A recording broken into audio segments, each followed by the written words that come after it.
Pyrénées-Atlantiques. Et on retourne à Mourinx, dans les Pyrénées-Atlantiques, justement pour retrouver Nico Saliagas et toute l'équipe de la matinale.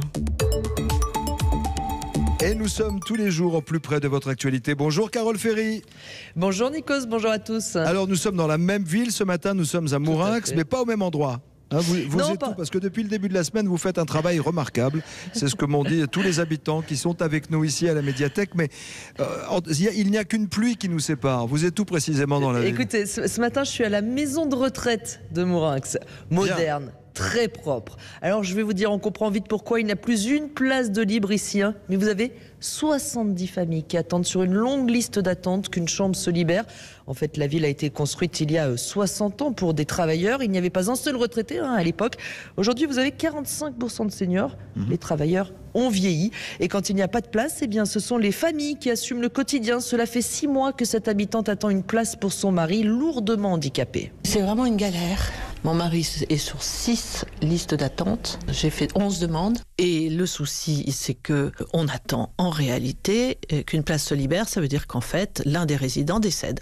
C'est comme ça que ça se passe. C'est quoi votre quotidien en attendant d'avoir une place ? Vous devenez la babysitter du patient. C'est-à-dire que vous ne pouvez plus sortir de chez vous parce que vous avez peur qu'il se passe quelque chose.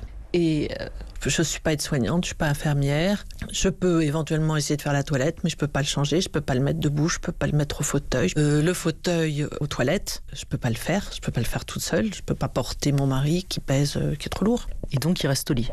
Et il reste au lit, oui. Voilà, alors une place vient de lui être proposée temporairement, mais c'est temporaire. On lui a aussi proposé une chambre dans une maison de retraite de luxe à 3 500 € par mois. Impossible, bien sûr, financièrement. Et puis, ça n'est pas à Mourinx, près de chez elle. Beaucoup d'interrogations et beaucoup de problèmes dans la vie du quotidien. Mais Carole Ferry, plutôt qu'attendre qu'un patient décède pour libérer une place, c'est un peu cynique, mais c'est la réalité. On ne peut pas construire une autre maison de retraite à côté ? Eh bien écoutez, c'est pas si simple. Selon le responsable des EHPAD de la région, Vincent Van Broek, construire une maison de retraite, une nouvelle maison de retraite, finalement, c'est pas le plus difficile. La vraie difficulté, c'est le manque de personnel, ici finalement comme ailleurs. On manque d'aides-soignants et je pense que c'est de façon nationale. C'est un métier, surtout le métier d'aide-soignant, qui est peu reconnu et qui est difficile, surtout quand on n'est pas de la population vieillissante, il y a de plus en plus de pathologies chroniques. C'est vraiment lourd, leur quotidien est difficile, ils s'épuisent psychologiquement. Ce serait quoi la solution ? C'est une très bonne question.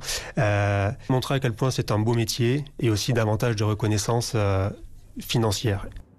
Voilà, et en attendant une reconnaissance financière, il faut souvent attendre jusqu'à 1 an pour espérer obtenir une place ici à la maison de retraite de Mourinx. 1 an d'attente à la maison de retraite. Merci Carole Ferry de nous avoir fait vivre les différentes problématiques de Mourinx tout au long de la semaine.